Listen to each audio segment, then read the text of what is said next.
Монгол түмэн сар шиндээ сайхан шинэлцгээж байна уу? 17 дугаар жарны хөхөгчин модон могой жилийн сар шинийн баярт зориулсан өв соёл өнөө цагт нэвтрүүлгийн маань тусгай дугаар яг одоо та бүхэндээ хүрэхэд бэлэн болоод байна. Ингээд нэвтрүүлгийн маань зочин хойморт Монгол улсын төрийн сойрхолт түүхч доктор Үлзийбаатар одоо өргөдөө ирсэн байна. За та сайхан шинэлж байна уу? Сайхан аварчж байна уу? Сайхан аварчж байна уу? За нийт олон түмэндээ олон таа бүхэн танаа хамт олонд энэ ирж байгаа шин сайхан шинийн нэгний мэндийг өргөн дэвшүүлье. За баярлалаа. Тэгэхээр өнөөдөр бол үнэхээр ерөөл халигсан тийм ээ бэлэгдэл халигсан сар шинийн одоо модон могой жилийн эхний өдөр болж байна. Тэгэхээр цагаан сар гэдэг бол одоо яалтчгүй Монгол түмэн монголчууд бидний одоо өв соёлын нэгэн чухал хэсэг юм тийм ээ. Ах уй соёлын за тэгээд зан заншлын маш олон одоо ач холбогдлууд одоо заншлууд бүгд энэ цагаан сарын баяр шингэсэн байдаг. Тэгэхээр би тантай бас цагаан сарынхаа одоо үүх түүхийг ярьж яриагаа эхэлье гэж бодож байна. Тэгээ ер нь бол аливаа ард түмэн өөрийн үндэстэн угсаатны онцлогийг илэрхийлсэн. Өөрийн тэр амьдарж байгаа ахуйгаасаа үүдэн гарсан энэ баяр ёслолттой байдаг шнэ. За Монгол түмний хувьд бол энэ цагаан сар бол өөр эртнээс уламжилсан үндэснийх нь их баяр, ёс заншлын их баяр, уламжлалынх нь их баяр болж идэг. Монгол гэж нэрлэгдсэн монгол хэлээр ярьдаг, ёс уламжлалаа заагадаг бүхэн л энэ цагаан сарын их баяр наадмыг тэмдэглэдэг. Гол нь. Тэгэхээр тэр чинь цаана нөгөө үндэсний ухамсар нь явагдаад байна гэсэн үг шүү дээ. Эдээ залуу хүн ч бай, өөр харь газар олон жилээр сууж байгаа хүмүүс ч бай. Тэр нь заавал яг энэ өөрийнхөө үндэснийх баяр наадмаа тэмдэглэдэг. За их Монгол эзэнт гүрний үе. За тэгээд аргачлаад одоо магадгүй манжийн дарлын үед ч байт юм уу цагаан сарыг дарлын гэж нэрлэгддэг үе байгаа шүү дээ. Бас тийм ээ 200 гаруй жил. Тэнд одоо цагаан сарыг бас яаж тэмдэглэж байсан одоо түүхийн их сурвалжуудад байдığım бол за түүний дараа одоо бид нар чинь бас 21 оны хувьсгалаасаа хойш тийм ээ одоо социализмын үед гэж хэлж байгаа. Тэр үед бүр нэрийг нь хүртэл одоо өөрчилж байсан гэсэн одоо бас их сурвалжуудаас уншиж байсан малчтын баяр гэдэг болгож тий. Цагаан сарын гол утга учир бол Монголын тэр нүүдэлж ард түмний хувьд уг удмаа мэдэх. Энэ өвгддөө ахмад дээдстэй хүндэтгэл үзүүлэх. За тэгээд хамаатан саднаа таньж мэдэх, төрөл садан угсаа гарал өргөдсөн болон хорогдсноо одоо тооцож мэддэг л ийм зүйл байгаа шүү дээ. Зүгээр нэг бүжиг наадам хийгээд нөгөө дуулаад ингээд өнгөрдөг. Суурийн иргэншлийн баяраас эрс ялгаатай энд байдаг. Ахмад дуудтай очиж хүндэтгэл үзүүлдэг, уулааванда хүндэтгэл үзүүлдэг гэж бид яриад явдаг шүү дээ. Тэгэхээр эн чинь яг цаана улбаатай байгаад байгаа. Нэвтрүүлгийн маань зочин хойморт Улсын их хурлын гишүүн доктор профессор Дулмын Бум очир одоо бас өргөдөж ирсэн байна. За та сайхан шинэлж байна уу? Сайхан та сайхан шинэлж байна уу? За мөн телевиз үзэгчдээ бас сар шинийн мэндийг өргөн дэвшүүлье. Тэгэлгүй яах вэ? Тэгэхээр өв соёл өнөө цагт нэвтрүүлэг маань яг одоо сар шинийн энэхүү баярын өдрүүдэд үзэгчид түмэндээ одоо хүрч байна. За манай нэвтрүүлэг бол Монголынхоо их өв соёлыг энэ цаг үед бид бүхэн хэрхэн авч явж байгаа. За тэгээд түүний одоо цаашид үнэхээр алдагдуулахгүй авч явах чинь анжин шугам нь юу юм? Магадгүй энэ цаг үедээ бас уялдуулан хөгжүүлж байгаа зүйлс юу вэ гэж одоо бас үндэсний өв соёлынхоо одоо бас зүйлсүүдээр ярилцдаг нэвтрүүлэг. Тэгээд бид бүхэн яг одоо энэ сар шинийн дугаарынхаа нэвтрүүлгийг бол яг цагаан сар хэмээх баярын одоо утга учир, бэлэгдэл, за тэгээд үүх түүх тийм ээ. Зурхаан талаасаа бас ямар ингээд одоо бүхий л талаас нь үзэгчдэд мэдээлэл хүргэхээр одоо зарим бэлтгэж байгаа.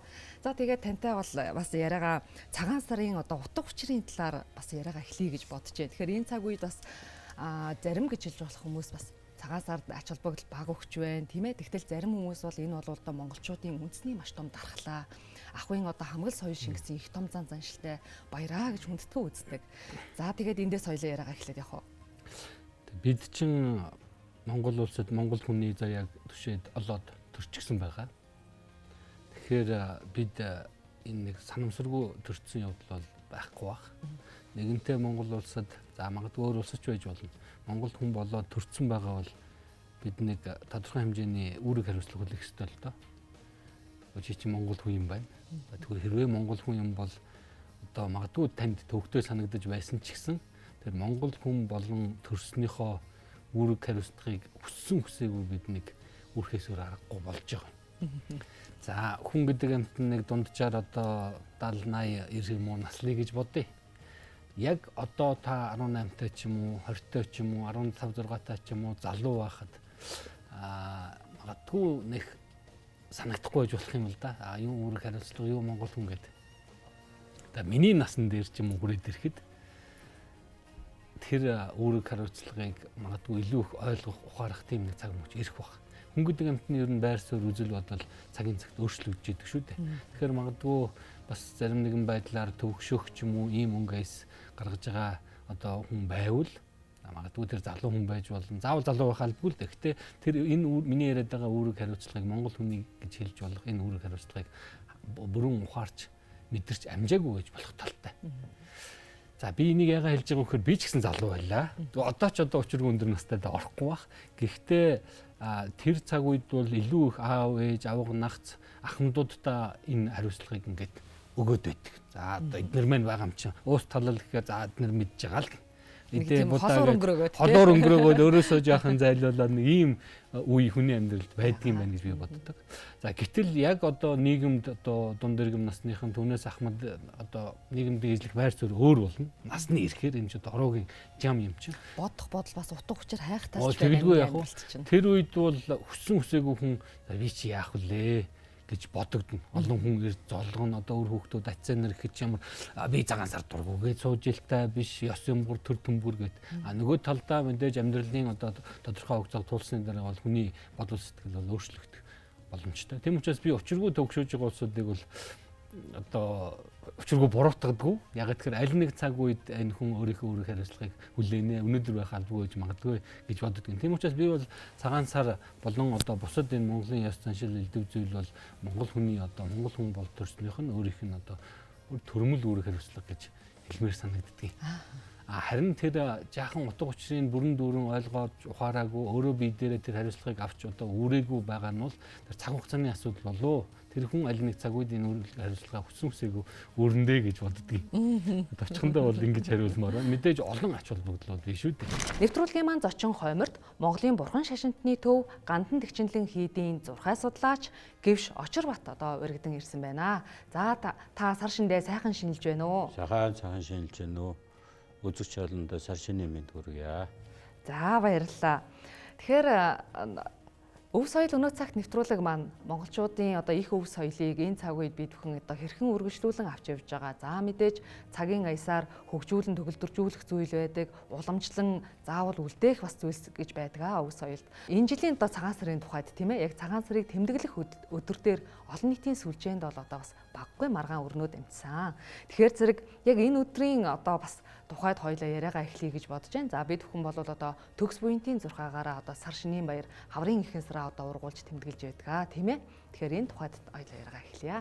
Тэгэхээр энэ жилийн хувьд бол төгс буянтын зурхаа одоо юуг тоолдог юм гэхлээр манай монголчууд ер нь юуг тоолдог яаж одоо цагаан сараа тооцоолдог юм гэхлээр нар сар хоссон тооллоор гар гэргсийнхаа тоолвол тэгээд цагаан сарынхаа тооллыг ингээд тооцдог. Мөн дээрээс нь одоо манай Монголын одоо эрсдэс уур амьсгалтай дөрвөн улиралтай ийм учраас одоо манай Монголын эрсдэс уур амьсгал энэ дөрвөн улирлыг тооцоосон маш нарийн тооцооллыг ингэж болгож маш нарийн тооцоололд ингэж таарч ингэж тооцоолдгоор одоо төгс буянтын зургаа төгс буянтын энэ тоолол бол маш нарийнчлалтай юм аа л гэж. Бид бүхэн ч одоо төгс буянтын 6 тооллоор 17 дугаар жарны одоо хөгжим модон могой жилийг хугтаж байна шүү дээ тийм ээ. Тийм. Тэгэхээр одоо төгс буянтын зурхаа бол 1747 онд Сүм хан биш болж иргэдэг хүн төгс буянтын зурхааг одоо манай Монголын энэ эрсдэс уур амьсгал энэ дөрвөн улиралд нь тааруулж газар нутгийн хуваалтанд тааруулж ингээд төгс буянтын зурхааг Монгол зурхаа болгож ингэж өгсөн. Тэр цагаас хойш эдэг хүртэл одоо төгс буянтын зурхаагаар тооллоо хийж ингэж ирсэн манай монголчууд. 11 онд бид нар монголчууд босоор тогтнол зарлангууд хамгийн түрүүнд өөрчлөсөн юмны нэг нь энэ цаг тооллоо өөрчилсөн. Олноо өргөгдсөн огдхан тулс гэж монголоо нэрлсэн шүү дээ. Тэгээд оныхоо тооллыг олноогийн 1-р ам гэж 11 оноо. Тэгэхээр нөгөөдөл чи манж чуучин талаар явж байгаа шүү дээ. бид шин тоололтой болсон. Тэгээд цаг тооллынхаа бичгийг төгс хувинтыг авсан баг. Өмнө нь бол одоо тэр нөгөө намсараагаа яриад байгаа шар зурхаа Монгол зурхаа Моон гэдэг ингээ яваад байгаа шүү дээ. Тэр чинь өөр Ховлын хааны үеэс мөрдөгдөд ирсэн л юу л дээ. Чингисийн шар зурхаа л гэж яриад байдаг энэ 1700-аад оны үеэс бол энэ төгс хувинтын зурхаа шашин дэлгэрсэнтэй холбогдоод өвдөд манай баригдаад явдаг. Энийг бол ургаачаар олон ярьдаг баг л та. Гол нь юу гэхээр энэ дээр чинь нөгөө Монголын цаг агаар энэ цагийн бүслүүр энэ чинь нөлөөлж байгаа шүү дээ. Уур амьсгал чинь бид нар ч одоо өөршөө шал ондоо. Тийм. Бээжингийн цаг агаар манай цаг агаар өөр баг. Одоо ингэ цаг агаар хилээд өгч байгаа үст. Үгүй харин энэ маргааныг бүр цаг агаар нь бас тасалгуу да гэж харж байна. Хавар болоогүй. Монгол бол хавар болоогүй гэд ингээл одоо хүртэл хүйтэн байж лээ. Тэгэхээр чин яг энийг бол монголчууд мэдэрсэн л юу яваа юм л. Энэ дээр бол бид нар зурхаачтаа дагаал одоо төрийнхөө тэр ёс ёслолын дагаал явах хэрэгтэй. Энэ дээр бол бид мэдэмхээрэл тийм ээ. Угаа би одоо наанаа ёслолноо тэр сар өөр гарч जैन тэргээд авах юм хэрэг байхгүй. Төр хааш ягаад тэгэхээр эн чинь төрийн тооллого байхгүй. Тусгаар улс чинь өөрөө бас өөрийн гэсэн уламжлалын баярынхаа тооллыг тийм ээ. Нэг л бид дагах ёстой. Төр хизээ шинэлнэ гэдгээл дагна. Тэрийг л заал гэж. Ягаад энэ чинь нөгөө бүр улс төрийн хэмжээний асуудал байсан байгаа үст. Манжаас салсан бид өөр улс гэдгийг хэлж байгаа. Хаврын тэргүүнсээр ургаж байгаа энэ өдрүүдийг харахад бол одоо тэр өмнөх Азийн цагаан сарын өдрөөс хойш бол бас их хүйтрлээ шүү дээ. Тэгээ хүмүүс үнэхээр л хаврын сар ургаагүй ээж гэж бас найж байдлаас дүгнэж ярьж байсан. Цаг хугацаа энэ одоо өвлийн хахир хатуу энэ жил бол одоо өвөл нь 2 сартай байлаа. Энэ 2 сарын энэ хахир хатуу ийм үеийг дагаад одоо хаврын их сар гарах гээд ингээд явж байгаа.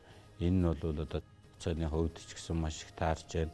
Он тооллын хувьд ч гэсэн маш их таарж байна. Энэ дөрөв үлрэлтэй энэ ээжтэйс уур амьсгалтай болохоор энэ тооцоол энэ одоо сүм пам биш бол 6 одоо тэр цагаас хойш тооцоосон энэ тооцоол бол одоо энэ ээжтэйс уур амьсгалтай энэ дөрөв үлрэлийг маш их сайн тооцоосон байгаа. Цагаан сарын баяр гэдгийн яг утга учир юу вэ гэдэг дээр хоёлаа бас таа ч бас судлаач хүн. Тэгэхээр энэ талаар хоёлаа бас яриа.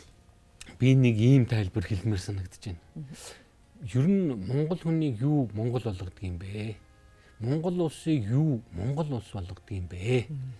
За үүгээрээ бид хэрхэн ялгарч бусад улсаас өөр гэдгээ харуулж тусгаар улс болж оршин тогтнодог юм бэ гэдэг асуудлыг ярих хэрэгтэй байдаг. Бид хэрвээ магадгүй дэлхий дээр одоо нүгүүд бүртгэлтэй 102 гаруй улс байлаагаа бодоход тэдний ард түмнээс юугаараач ялгархгүй байвал тусгаар улс байхын одоо учир утга тэр хэмжээгээр утгагүй болж явж. Чи ер нь байхч боломжгүй болсон. Байхч боломжгүй болно. Бус нэрэл нийлээд явчих шүү дээ. Одоо ингээд бодоод үзтээ бидний хамгийн ойрхон урд хойд хөрш энэ Төв Азийн улс орнууд гэдээ байна. Тэдэнтэйгээ адилхан хэлээр ярьдаг. Адилхан хувц өмсдөг. Одоо ингээд бүх түүхэн адилхан. Ийм байвал эн чинь нөгөө тусгаар улс байх шалтгаан, шаардлага, хэрэгцээ. Тэгээд нөгөө түүхэн бодит нөхцөл бүх юм нь бол байхгүй болчихно.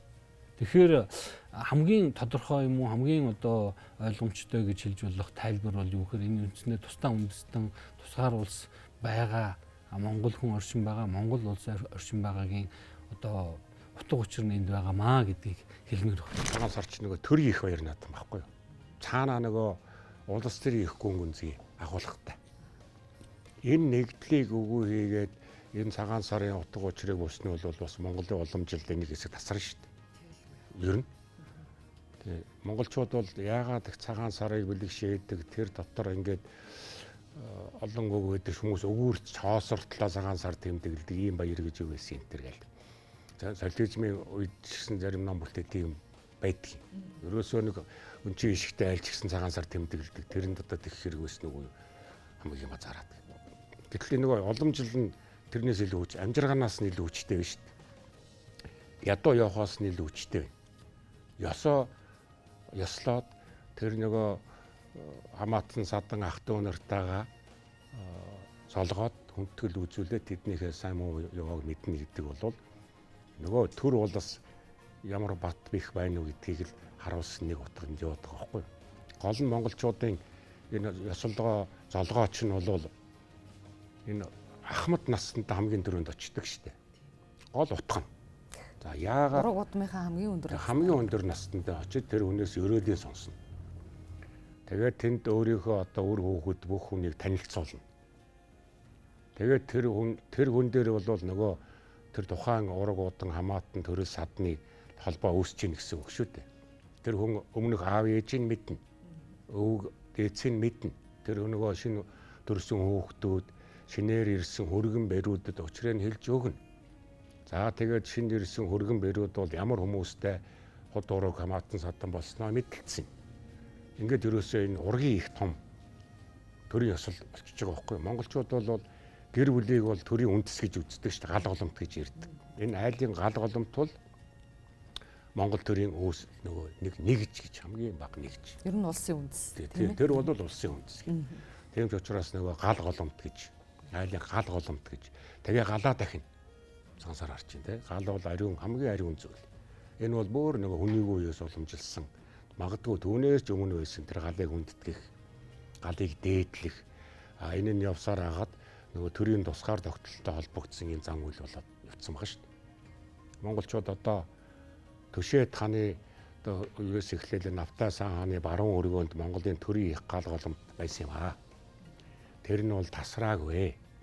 Тийм учраас бол бид нөгөө хэдийгээр манжин иргэшээлд байсан ч гэсэн төрийнхөө нөгөө асж байгаа гал голомтыг таслаагүйс алгаад байгаа учраас одоо энэ бол бид бас бие даасан улс байсан гэдгийг илэрхийлж байна гэд ярьдаг шүү дээ. Энэ бол яг бэлэгдлэрээ тийм л байна. Тийм учраас тэр нөгөө гэр бүл болгосод бол эхлээд армийн ёслолын үеэр бол гал асаадаг шүү дээ.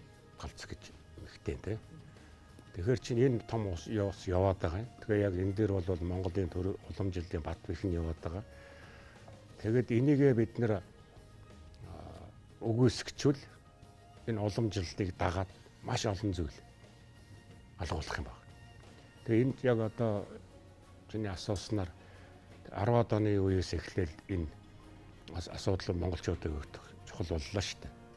11 онд монголчууд манжаас салсан. Тусгаар тогтолцоо зарлсан.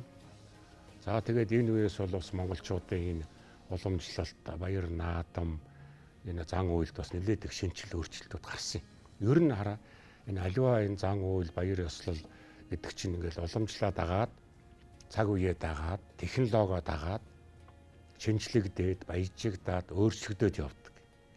Тэгээ энэ хэзээ тарин ингээд жоохон саарсын цагаан сарын тэмдэглэх ёслолын ажиллагаанд бол ямар бэрхшээлүүд гарч ирсэн гэхээр 20 дугаар зууны энэ үеэс их олон удаа хөдөлгөөнд орж ирсэн цагаан сар. 11 он тусгаар тогтнолоо олсон монголчууд өөрийнхөө одоо бие даасан байдал, улс үндэстний нэгдлийн асуудлыг ингээд хийгээд тэмцээд ирэхтэйг зэрэг хөрш орнуудын их юутэд тулгарсан шүү дээ, эсэргүүцэлтэй. Тэгэхээр тэрийг сөрж зогсох гол юм маань бас манай энэ үндэсний уламжлал. Бид танахаас өөрөө гэдгийг харуулах энэ явц байгаа шүү дээ. Сөрж зогсох бид нар чинь тусгааруулсаа. Тий, шал ондоо, хил соёлтой, ёс уламжлалтай, баяр наадамтай, бичиг үсгтэй өөрөө шал ондоо болсон. Тэр энийг бол хүн гэтэл шал ондоо соёл, бичиг соёлтой улс хүртэл нэг нэгэндээ уусаад нэгдчихсэн. Үндэсний одоо нэгдэх шинэ үйл явц болсон үйл явц зөндөө байна шүү дээ.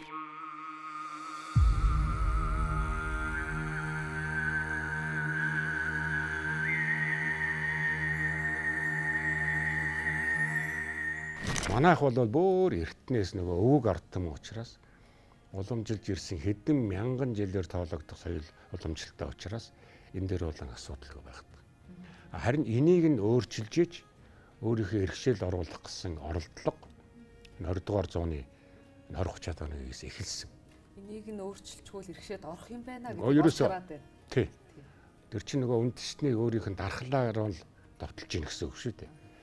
Тэр яагаад гэсэн хэрэг энэ манай хойд өршөлтөс холбогдно.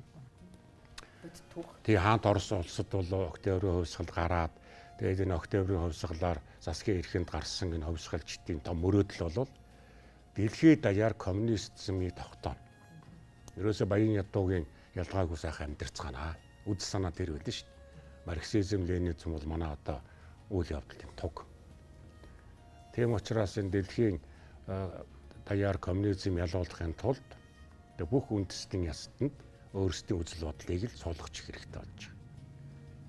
Тэгэхээр энэ бол одоо яг энэ зөвлөлт холбоот улсын харьяанд байсан ер нь хаяа зэрэгэлдээ байсан улс орнуудад их гүнзгий туссан л да. Монгол бол энд бас нэлээд хүчтэй өртсөн. Яагаад гэхээр Монгол бол зөвлөлт холбоот улсын хувьд энэ Аз болон Зүүн Аз руу гарах хамгийн гол стратегийн түвшц газар. Тэгээд дээр нь эртний уламжлалт төвхтэй. Тэгээд энэ чи яг нөгөө Хятадаар дамжаад тэгээд урагшаа зүүн өмнөд Аз, Вьетнам, Бээрэм хүрэх зүүн дэш одоо хойд зүүн хойд Аз руу Солонгос, Япон хүрэх ийм зам гарч байгаа. Тийм учраас Монголын энэ стратеги ач холбогдол хүчтэй учраас Монголыг өөрийнхөө тэр зан уламжилд үдс сурталд оруулах асуудал их тулгарсан. Тэгэхээр энэ нь бол хамгийн том нөгөө ан хэрэмтэй туллаа шүү дээ. Тэгэхээр нөгөө шинэ соёлыг бий болгож ийсэн, шинэ үзэл санааг бий болж ийсэн хувьсгалчд бол их дайчин хүмүүс байдаг. Бүхнийг хүчирхийлэлээр шийддэг. Ерөөсөө хувьсгалын дайны мөн чанар чинь тэр шүү дээ. Буу агсцсан, буу барьсан хүмүүсийн асуудлыг шийдэх арга бол ерөөсөө хүчирхийлэлтэй байж дээ. Тэгэхээр энэ бол монголчуудад ингээд тулаад монголчуудын яс үндсээ барьж явсан гэсэн хүмүүсийг баруунтан болгоод өөрсдийнхөө үзэл санааг тууштай дагсан хүнийг зүүнний ардчилсан үзэлтэн болгоод тэгээд дотор нь бас хахралт болсон. Яг л нөгөө бядлын мотор шиг үе болохгүй юу? Чин цаанаас л бүгд явуулга. Ерөөсөө бодлоготой л хийж байгаа тийм. Тэгэхээр монголчуудын энэ нөгөө нүүдлийн ахуйг нь үгүй хийх тийм. Бэлчээр мал аж ахуйг устгах, ёс заншлыг устгах, шүтлгийг устгах. Ерөөсөө орсон. Тэгээ 30 онд энэ чинь бүгдийг бөөнөр нь хийчихэж байгаа байхгүй юу? Энэ түүхийг бол одоо манай энэ залуучууд их сайн мэдчих хэрэгтэй байна. 29-28 онд засгийн эрхэнд одоо яг тэр комментэрийн зөвлөлтийн талыг барьсан хүмүүс засгийн эрхэнд гараад ирсэн. Яг одоо зөвлөлтөд сурчсан. Даалгаврын өгдөөгөө биелнэ. Тэгээд нөгөө шинэ үжил санаагаар зэвсгэлчихсэн. Тархи угаалгацсан гэсэн үг шүү дээ. Ер нь коммунизмаас өөр юм сайхан юм байхгүй байна. Тэр хүмүүсийн ч үнэхээр бас буруу биш юм шиг энэ ч үгүй өөрийнх нь үжил санаа. Тэр угааж шүү дээ. Тэ? Ерөөсөө коммунизм шиг сайхан юм алга, баян хүн шиг муухай юм алга. Дандаа хүмүүлжт юм байна. За энэ шин соёл бол их сайхан юм байна. Тийм учраас хуучин уламжлалаа бол одоо таягдан хоцрогдол юм байна. Ингээд үзсэн. Тэгээд 1929 оноос хойш бол Монгол төр яг зөвлөлт холбоотой улсад болж байгаа энэ үйл явцыг шууд даган дуурайх үйл явц эхэлсэн. Тэгээд хамгийн түрүүнд монголчуудын шашны эсрэг давталгаа эхэлсэн. Энэ чинь нэг үдэл санаанд өөрчлөлт оруулах зүйл байж байгаа шүү. Тэгээ сүм хийдэг устгалаа. Малыг нөгөө хурааж авсан. Хамтрал коммун гэж юм байгуулсан баг. Хамтрал коммун байгуулна гэдэг чинь Монголын нөгөө бэлчээрийн уламжлалт мал аж ахуйн хэлбэр арга ажиллагааг л өөрчилнө гэсэн арга ажиллагаа ажил явуулга байгаа шүү. Тэгээд нөгөөдөл нь учрыг ойлгоогүй юм чинь малаа халж идээл явсан. Дээр нь соёл руу норж Монгол бичиг үсгийг сольсон. Латин бичигт оруулж байгаа.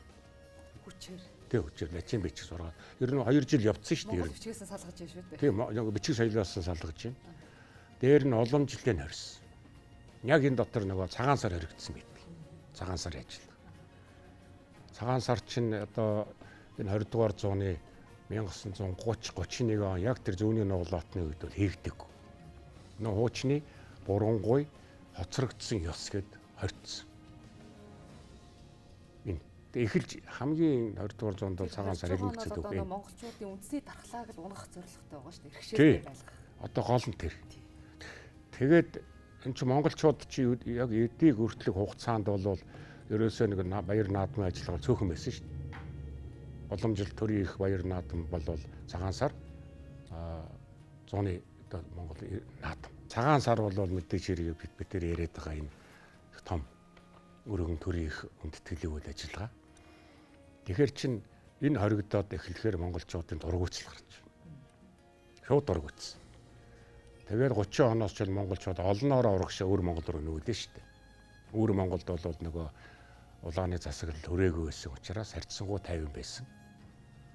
Тэгээд бахан одоо Монголын хүн амын бараг их 45,000 гаруй хүн тэр 30-аас 32 онд урагшаа гараад явсан. Дөрвөд. Тэр шашныг хорьдсон. Ёс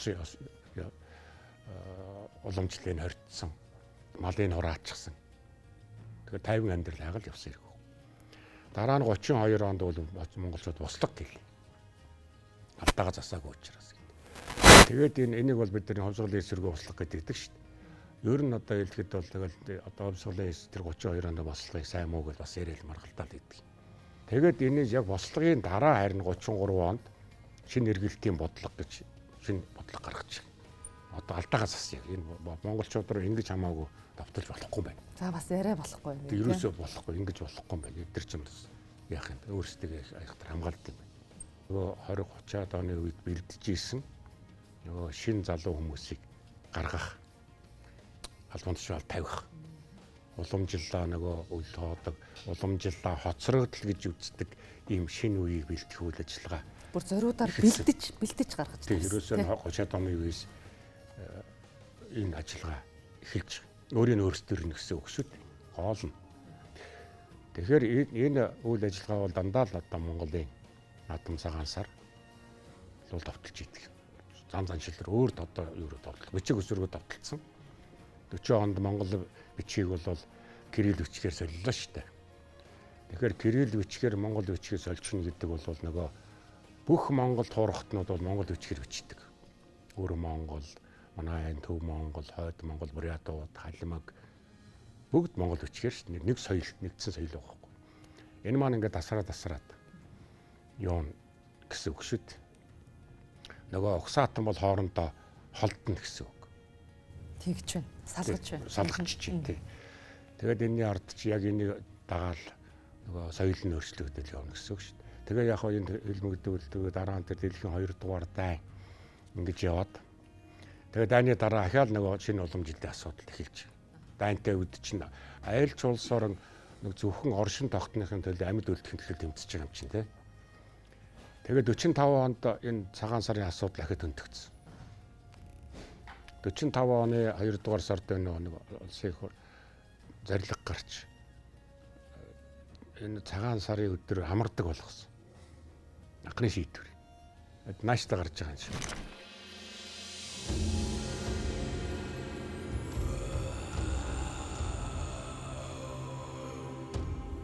Монголын цагаан сарын шөнийн 1-ний өдрийг амралтын өдөр болгосныг шийдвэр гаргасан байт. Дайны дараа шүү.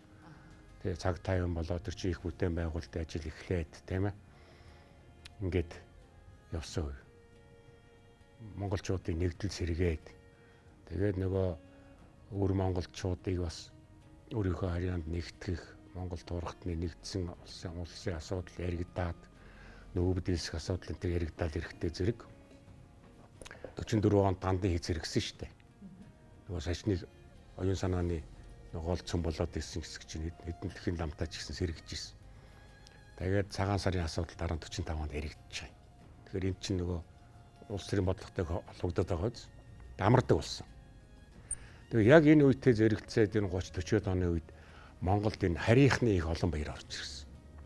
Бүр 40-од оны үед байна уу те бас л энэ үедтэй монголчууд ямар баярын өдөр тэмдэглэж амарх вэ гэдэг юм шийдвэр гарсан. Ардын хурлын төрөлдсөн зарилга гарсан байдаг. За мэдээч хэрэг 7 сарын 11-нд наадам.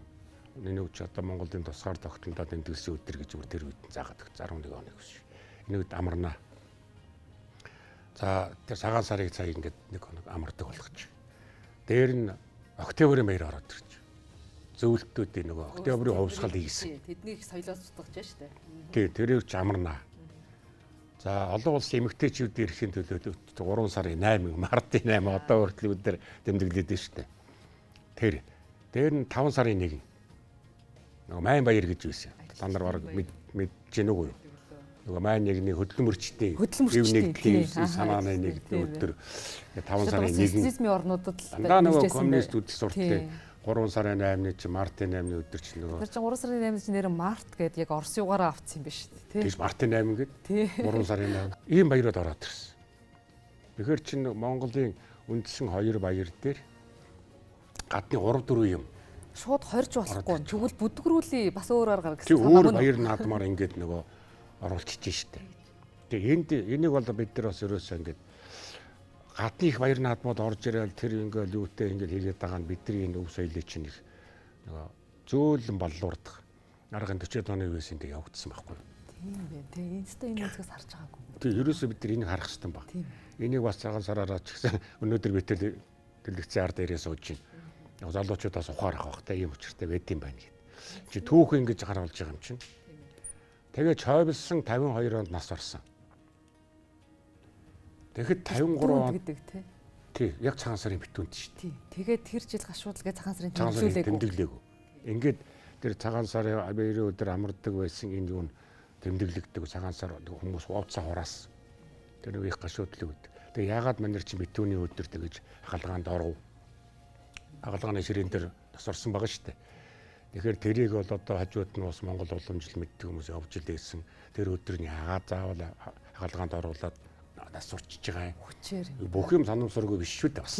Санаатай юм бас байдаг. Ингээ эргцүүлэхэд те. Тэгээд тэр жилийн цагаан сар ингээд хийгдэг. Тэгсэн чинь 53 оны 2 сард бас нэг шийдвэр гарсан байдаг. Тохиолдолд тэр үлдчихсэн. Тэрүүгээр нөгөө 10 амардгийг болиулсан. Ажлын өдөр болгоцсон. Цагаан сараар шиний нэг өдөр амардаг байсан бол 53 оноос хойш амархгүй. Цагаан сарыг ерөнхийдөө болиулсан. Ажлын өдөр. Ерөөсөө Жовлсын нас орлаа. Жовлсын нас ордог жил 52 он цагаан сар болоогүй. 53 оны 2 сар цагаан сар болохоос өмнө шийдвэр гарахтаа ажлын өдөр болгоцсон. Тэгэхээр энэ чинь нөгөө цагаан сарыг тэмдэглэхгүй гэдэг юм бол одоо бид яриад шүү дээ. Тийм. Тэгээд үүний дараа 1960 оны 1 сард 60 оны цагаан сарын өмнө шүү. 60 оны 1 сард цагаан одоо монголчуудын тэмдэглэдэг цагаан сарын шиний 1-ний өдрийг малчтын баяр болгох тэмдэглэж байдаг шийдвэр гарсан. Нэрийг нь бүр уурчлаа. Одоо хүмүүс тэр яриад шүү дээ. Өдөө ачхан баяр. Тэгээ тэр зорилгот шийдвэрт нь бүр байгаа шүү. Энэ үеэс эхлээд энэ шиний 1-ний өдрийг бол малчтын сайн өдөр гэж нэрлэсвэ. За сайн өдрөөр энэ хөдөө аж ахуйд ажиллаж байгаа хүмүүсийг ингээд алдартнаа тодруулах, шагнах, урамшуулах энэ ажлыг бол хөдөө орон нутагт хийжвэ. Ер нь төвдөө нэг хамаарахгүй гэсэн баяр. Тэрөөсөө орчин суурин газар юмнууд бол тэмдэг. Өдөөнийх нь тэмдэглэн. Малчит тэмдэглэн гэдэг. Яг тэр 60 оны 1 сарын 22-ны өдөр бид тэр юуг нэлээд байгаа нь тэр тогтоогоод аваасаа гэдэг. Тэгээ малчтын сайн өдөр гэдгийг одоо үндсэндээ бид нэр 90 он хүртэл энэ нэрээр тэмдэглэсэн байхгүй юу. Тэгээ тэр чинь дандаа ажлын өдөр байлаа шүү дээ. Амралтын өдөр биш. Тэгэхээр чинь одоо хүмүүс ч нөө цаг зав гаргаж чадахгүй юм чинь нэг юм цухсхан тэмдэглэл өнгөрөх маягтай явж байж. Тэгээ 60 он 61 оны цагаан сарын ингээд тэмдэглээд ингээд үзэхээр юу нэ байдгүй байхгүй. Хизээд цагаан сар болсон баг. 60 онд л хийгээгүй бас. Малчтыг болохоор нөгөө хотынх нь болохоор шийдвэр гарцсан, засгийн шийдвэр гарцсан. Тэр хийж болохгүй. Тэр үед яг тэгээд нөгөө нэг ингэж яриад байдаг штэ. Нөгөө бурхнаа гаргаж ирж дахиж эдээ тавгаа засчаад буцааж хийгээд нууцаар тэмдэглэдэг болсон. Одоо ингээд ер нь тэр 30 40-од оны үеэс эхлээл монголчуудын ёс уламжлалаа дээдлэх, хадгалах энэ шашнаас үүдэх асуудал чинь бол далд хэлбэрт орчихгүй. Ямар санд одоо ингээд наана Ленины хөрөгтэй. Ленины хөрөгнийх нь ард урхан багш нь байж идэг, Ленин залбираал идэг. Цаана бурхан өөрийнх нь шүтээ. Байж идэг те эргүүлээд. Энэ ч болдоо яг бодит коммунистууд нь хүртэл тийм байж гэж байна. Тэгэхээр чин энэ уламжлалыг бол яаж ч ингээд дарсан үгүйсэхийг оролдсон бай. Тэр юунд бол ард түмний тэр цаад ухамсарт бол хадгалагдаад үлдээд байдаг. Тэгээ 60-аас 90-ад он хүртэл бол монголчууд бол цагаан сараа үндсэндээ тасраагүй тэмдэглэсэн. Тэгээ ингэж явбал одоо 90 ондоо золгоод Монголын бүх соёл нэг уламжлал шүтлэгийн асуудал нэг жилд ингээд дэлбэрээд гарсан шүү дээ. Хаажимдаа яваагүй шүү дээ, тийм ээ. Ерөнхийлөгч нь цагаан эсхийн дээгүүр яваал Монгол маягаараа нөгөө төрийн ёсол хийлдэл тангараг ард түмэндээ хандаж үг хэлээл. 90 оны 7 сард. Тэгэхээр чин бид нар бол ингээд уламжлалаа шууд дарагдчихсэн юм хүчээр дарагдчихсэн юм бол хизээч алга болдог. Харин аажимдаа ингээд уусаад мартагдаад мартганж явж байгаад үгүй болцсон юм бол харин сэргэх гэдэг удаа. Сэргдэг юм шиг байна. Гадны нөлөөгөөр ингээд гадны орж ирсэн зүйлүүд бол тэр уламжлалт том соёл язгуур соёлтой ард түмний хувьд бол гараал ирдэг шүү монголчуудын хувьд. Дарах тусам харин ч оюун санаанд нь бэхжүүлсэн ч байж мэдэх тийм ээ. Тий, ер нь бол хорих тусам сонирхдаг гэлээ. Тий. Өгөөдөг шүү дээ. Гэрийн шилдэг улам цаана хадгалагдана. 90 оноос хойш тэгэл өөр боллоо л доо. Одоо улам одоо энэ өргөн дэлгэр болж байна те.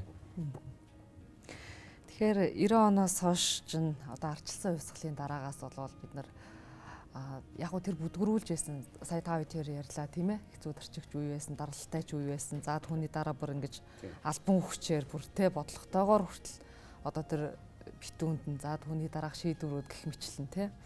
Гэхдээ энэ бүгдийн ард өнөөдөр бол ингээд бас Саршнын баяр маань өргөн дэлгэр сайхан болж байна. Одоо сэтгүүлч миний харж байгаагаар бол бас монголчууд бидний үндэсний өв соёлоон дээдлэх үзэл сайхан сэргэж байна. Зан заншлаа сайхан уламжлуулж, за Саршнын баяраа бас өргөнлөгөр тэмдэглэж болж байна, тийм ээ.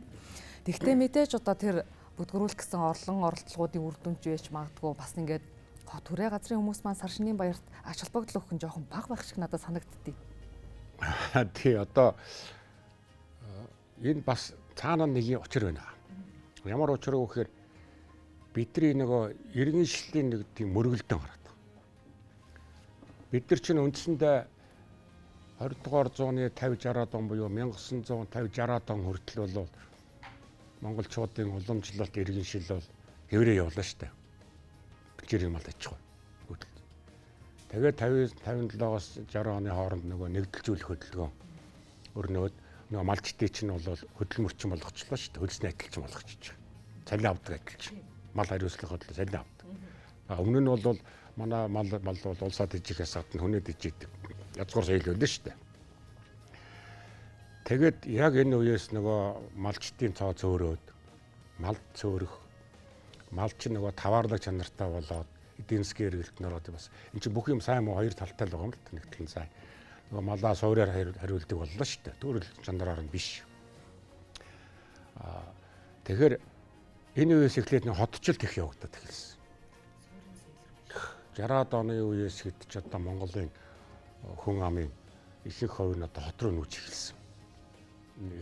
Одоо эхнүүд л эхэлж 30-аад оны үед бол нэг эхэлсэн. Нөгөө малаа хураалгацсан ард урдчин гадаг шинэ нөхөөс гадна үйлдвэр компаниуд байгуулагдаад аж үйлдвэрээ одоо үндэс суурь тавигдаад үн тэнд үйлдвэрөө бий болгоод ирэхэд адилхан болж эхэлсэн байхгүй. Одоо гадны хүч нөлөө гэхээсээ илүүтэйгээр хотчсон одоо энэ суурийн иргэншсэн хүмүүсийн зүгээс өөрсдийнхөө соёлыг хоцрогдсон гэдэг язгуур соёлоо давтлаад байгаа. Тэгэхээр бид хэдий чинээ бэлчээрээ мал аж ахуйгаа удаан авч үлдэнэ, энэ соёлоо авч үлдэнэ. Тэр хэрээр бид нар урт настай байх гэдэг байгаа байхгүй.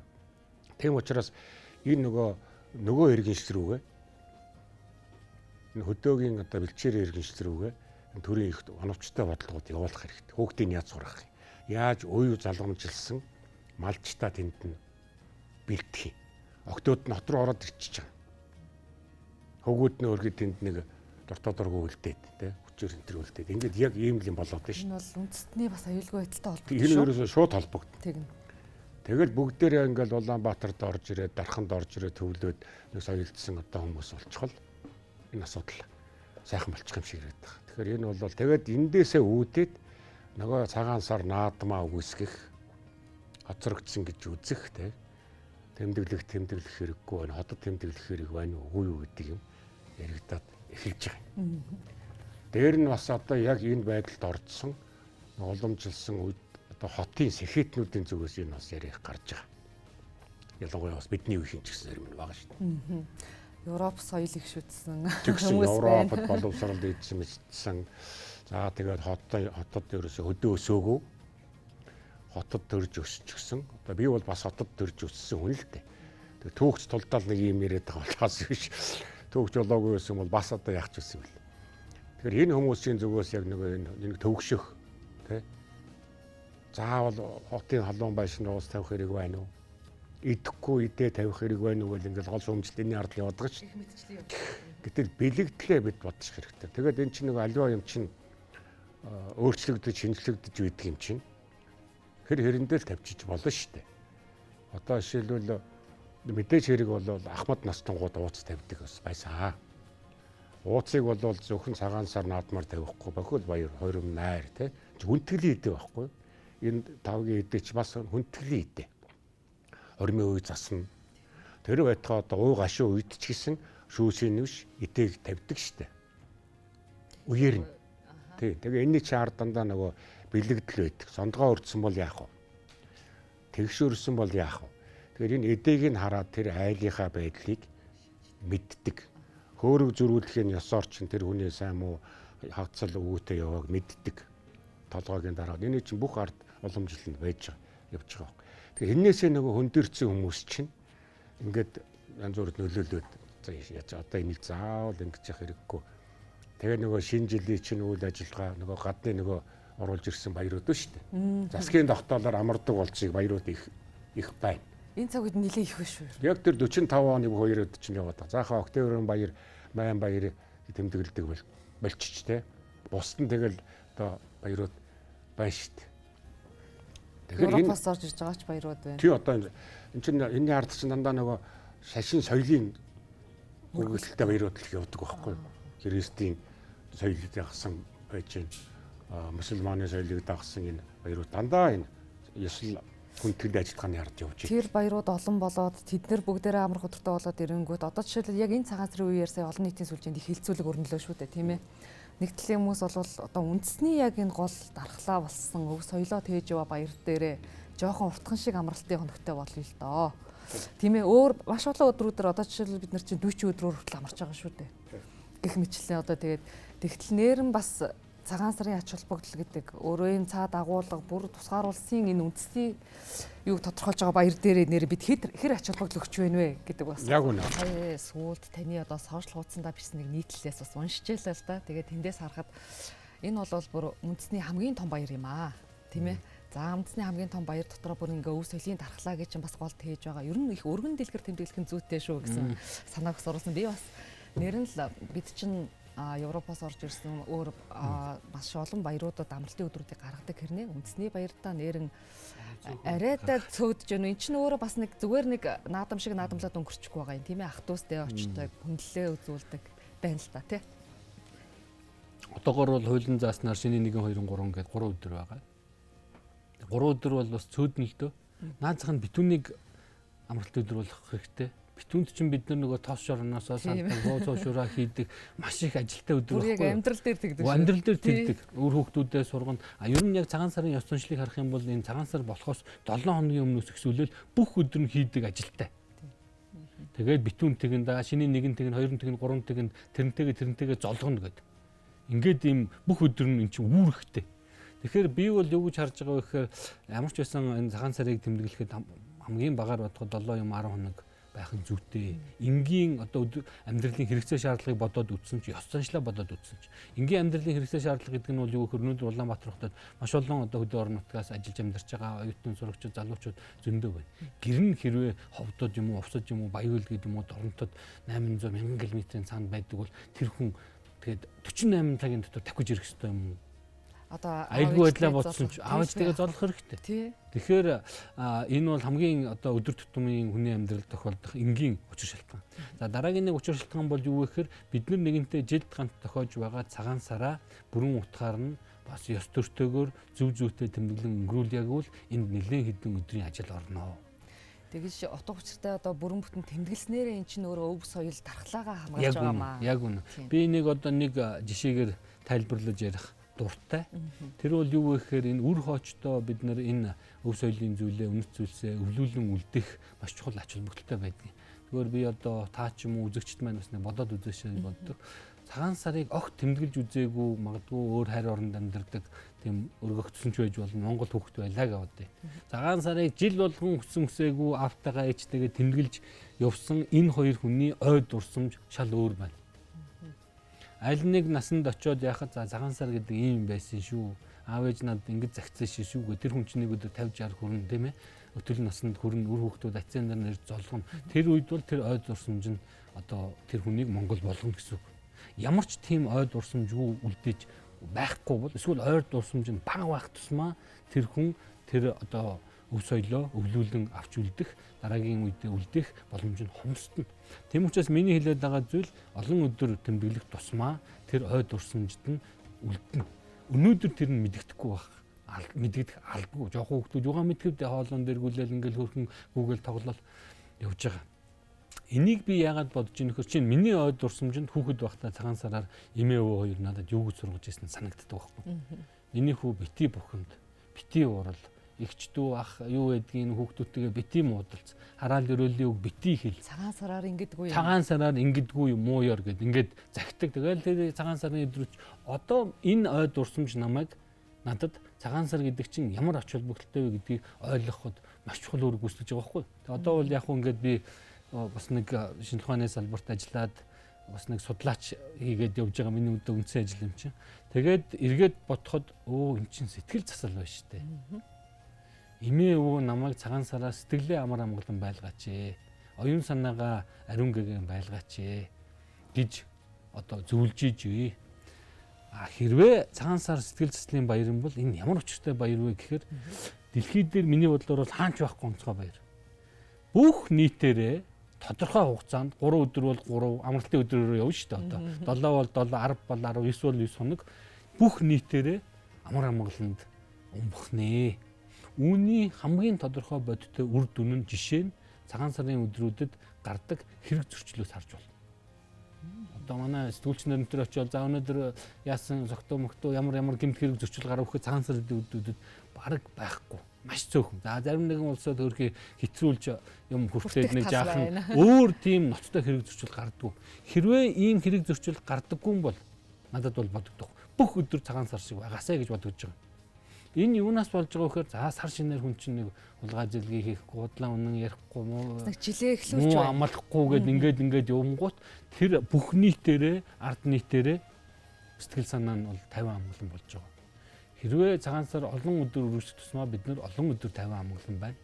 365 хоногийн одоо стрессийг бид нар жилдээ нэг удаа бүх нийтээрээ тайлдаг гэж би боддог байхгүй. Харин энийгээ одоо бүгдөө ойлгоод энэ ёс заншлаа баримтлаад тэгээд цагаан сараар нэг хэл үггүй, хэрүүл хэлцэлгүй, ууралахгүй, бухимдахгүй байх нь тухайн хүнд чинь маш том одоо эрүүл мэндийн ач холбогдолтой шүү дээ. Сэтгэл зүйн ач холбогдолтой. Энийг бол сэтгэл судлаачид маш сайн.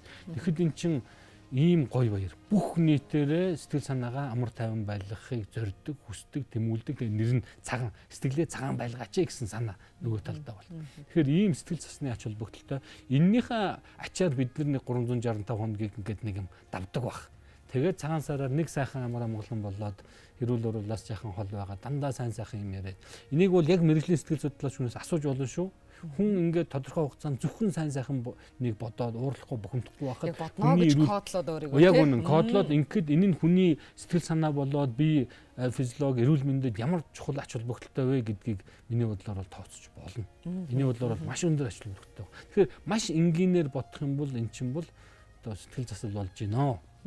Хөв хүнд ч гэсэн одоо амарч бид чи байнга бухимдж идэг улсууд гараал машин дээрээ яалаа илээ төгжрлээ утаа униар гэл ингээд олон юм бухимддаг. Тэгэхээр би бол жилдээ нэг сайхан бүх нийтээр сэтгэл санаагаа одоо дайван тогтун байлгаад сэтгэлийн засал хийх. Яг нэг одоо ураг удмаараа тийм ээ.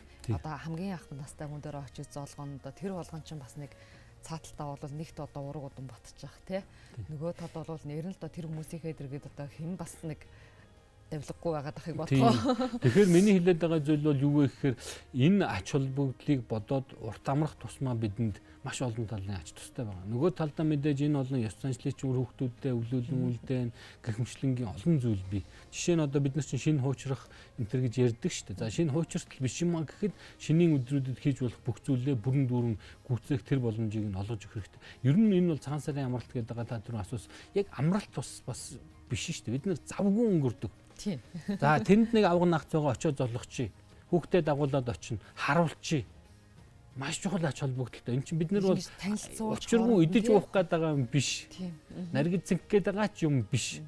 Энд чинь жилдээ нэг удаа бид нар тэр ёсоо гүйцээгээд уулз хүнтэйгээ уулзаад, учир хүнтэйгээ уулзраад ингээд одоо энэ ёс заншил элдв зүйлээ бид нэр үр хоочтой таниулаад, мэдүүлээд, ойлгуулад нарийн ярих юм бол нөгөө Монгол хүн болж төрсөн үүрэг хариуцлага биелүүлэх боломжийг олгож байгаа өдрүүд юм. Тэрийг бид нэр амралт гэж одоо хуулийн нэр томьёогоор томьёолоод байгаа болохоос бид нар бол ажил хийгээд байгаа гэж би бодож байна. Монгол хүн бол төрснийхөө хувьд хамгийн хийх ёстой чухал ажлаа хийж байгаа хэрэгэ гэж би бодож байна. 2 хоногт монголчууд олгоно гэж байхгүй шүү дээ. 7 хоног байх хэвээр. Ягаад тэгэхээр ахмадуудтай очиж хүндэтгэл үзүүлдэг, өвөг дээдстэй хүндэтгэл үзүүлдэг, уул усандаа хүндэтгэл үзүүлдэг хоёр байхгүй юу? Энэ. Тэгэхээр чин одоо тэр ураг төрөл батчиж байдаг байх. Өмнөд төршийн юг харал та. Цагаан сарын харилцаа харал 7-10 хоног явж штэ. Тэгээд богоон автобус нь бүр битүү үнэтэй байна гэж шалж яваад байгаа. Нэг сар байдаг санагдчих. Тэгээ тийм баг. Тэгэхээр чин манайхан бол үндэсний их баяр наадам. Энэ цагаан сарын их баяр наадмыг доорож 7 хоног байна гэж тэм тогтоочих хэрэгтэй баг тий. Тэгээ яг ээлж амралт маамралт тийм зохицуулж болох байлгүй дээ энэ чинь. Язгуур утгыг нь олохгүй. Тэгэл 7 хоног 10 хоног гэж ийсэн бол гинт нэг мүтсэ 2 хоног амарна гэж шийдвэр гарцсан баг. Тэгэхээр чи нөгөө энэ утга уламжлалаа орхигдуулаад байгаа хэрэг байгаа байхгүй юу? Яг одоо цагаан сарынхаа энэ өдөр бол Монгол улсын төрийн тэргүү ерөнхий сайд одоо бус хүмүүс бол гол үгээ хэлдэг хэвээр байна. Гол дүгнэлтүүдээ хэлдэг. Шинэ жил бол яг тэр Европ тооллоор тоолсон. Европ тоолол шүү дээ. Манай тоолсон. 1 сарын 1 12 сарын 31 болж байгаа. Тэр бол бидний ёслол өнгөрч байгаа. Энэ цагаан сарын үед бол бидний яг нөгөө юу давад тоолсон. Одоо ямар байна? Одоо цаашаа юу хийх гэж байна гэдгийг чи ярьдаг өдөр энэ өдөр л байхгүй. Тэгэхээр энэ хоёр өдрөө урт тавиухан одоо ёслоод өнгөрчүүд бол бусад баярын ач холбогдол бол бас андаа ойлгогдсон шүү дээ. Яг хөө нэг амархан анаг баамарч болно те. Баяр эзэн гэж болох байх. Дээр нь энэ эдээ бодооны асуудал ч гэсэн хөдөөнийхэн бол за мэдээж хэрэг 50-аас дээш насныхан бол ингээ ууц тавиад те өвчөгөө тавиад ингээ явдаг. Бид нар бол залуу эмээ өвөө аав ээжиг байхад бол нэг том шүүс хүмүүс тавьдаг л байлаа шүү дээ. 90-од оны үед ч гэсэн хэмжил яваад байсан. Өөрөхгүй ахалж байгаа хүн бол одоо зайлшгүй шүүсэд явах хэрэгтэй. Ягаад гэвэл өөр дээр нь хүмүүс ирэх байхгүй юу?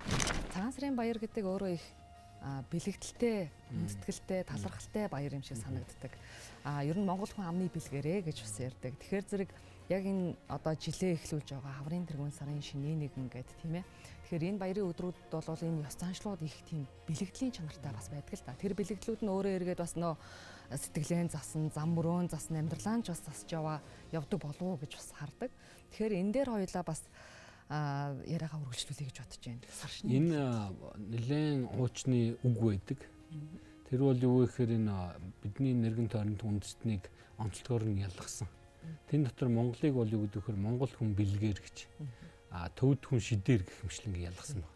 Монгол хүн бэлгээр гэдэг нь бол бид нар нөгөө амны бэлгээс ачтын бэлэг гэх мэтлэнгийн одоо энэ бэлэг дэмбэрлийг бэлэгдлийг бодож ойлгож тэр бэлэгдлэр одоо аж амьдрал ирээдүгээ зөвнөж сайн сайхан байхыг ингэж урдж харж өрөөдөг нь бол монгол үндэстний онцлог байна. Тэгэхээр энэ бэлэгдэх онцлог чанар бол яхаарахгүй манай үндэстний онцлог мөн. Тэр нь хамгийн тодор хизээ яаж илэрдэг вэ гэхээр цагаан сар дээр илэрч бүх зүйлийг цагаанаар бэлэгдэж сайн сайхнаар бэлэгдэж байгаа ийм зүйл. Би нэг сэтгэл судлалын судалгаа уншиж ирсэн. Тэрэн дээр бол юу гэсэн бэхээр хүн аливаа зүйлийг яг одоо зөвөр эргээд бэлэгдээд байх нь ирээдүйд тухайн амжилтандаа хүрэх, тухайн зүйл нь биелэх тэр магадлалд хувь нэмэр оруулдаг гэсэн. Эсвэл тэр зүйлээ биелүүлэхэд нэг алхам ойртдог. Оюун санааны хувьд, сэтгэл зүйн хувьд бэлтгэгдэж идэг гэж би ойлгож байна. Үзэж байгаа үзэгч түмэндээ мэдээж энэ жилийн өнгийг хүн болгон сонирхож байгаа бох тийм ээ. Төгсгөө энэний 6-гаар маань энэ жилийн шорон өхрийн шинж зурхай байдал одоо ямар гарсан бэ гэдээ яриагаа өргөжлөв.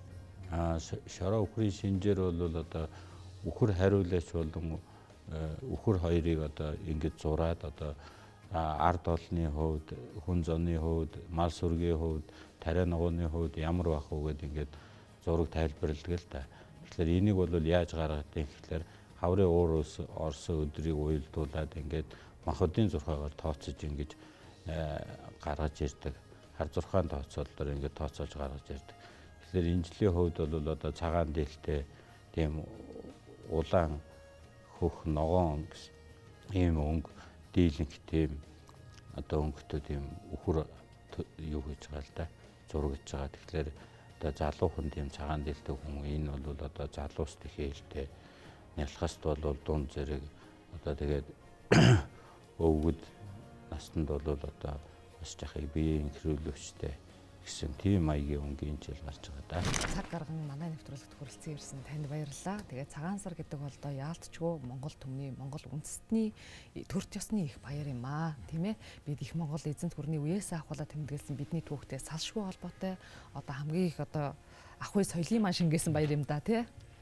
Тэгэлгүй яг хөө энэ дотор бол одоо маш олон юм би та бүхэн цаг ус хүрхгүй баг. Яг ингээд бүр жижигээр суглаад энэ деталлаар нь ингээд энэ ийм ач холбогдолтой, энэ ийм ач холбогдолтой, энэ нийгэмд ийм үүрэг гүйцэтгэж байгаа гэдэг талаас нь ярил их сонирхолтой. Энэ дээр бол ер нь хоёр зүйлийн онцлог харагдаад байгаа. Таны асууж байгаа асуултууд бол их зөвлөдөө.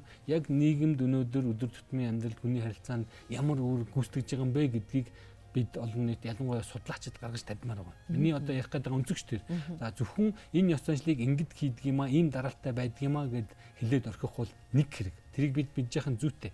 Зүгээр энэний үр дүнд тийм ээ ач холбогдол нь нийгэмдэр энэ хүн ийм юм сурж аваад байгаа. Энэ нийгмийн харилцааны ийм юм дээр ингэж хөв нэмэр оруулаад байгаа гэж одоо миний тав тэрийн сая ярьсан олон зүйл дээр тэр өнцөг нэлээд гарах шиг болоо. Би бол тэрийг илүү их гаргаж энэ цагаан сарын ач холбогдол утга учир элдв зүйлийг бол олон нийтэд илүү их ойлгуулах юмсан олон нийт маань илүү их ойлгож аваасаа гэж хүсдэг.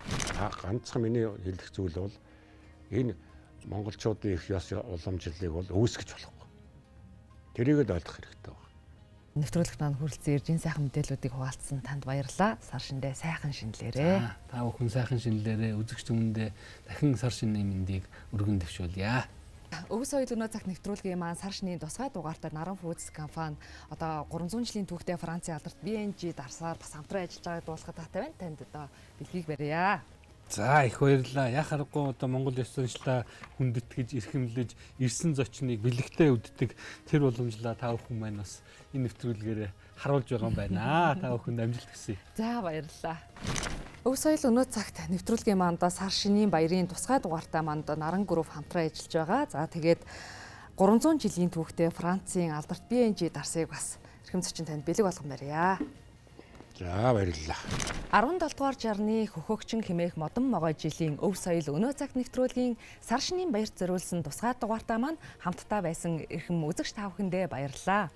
Ингээд нэвтрүүлгийн тусгай дугаартай маань Монголын түүхийн улс төрийн томоохон зүтгэлтэн Чинван хант дөржийн хүндэтгэлийн өргөөний хамт олон хамтран ажилласан гэдгийг дуулахад таатай байна. Мөн дээдсийн гоёл үндэсний хувцсны урлан маань хөтлөгчийн хувцаар хамтран ажилласан гэдгийг дуулахад таатай байна. Наран Foods компани B&G Францын алдарт 300 жилийн түүхтэй дарсаараа хамтран ажиллалаа.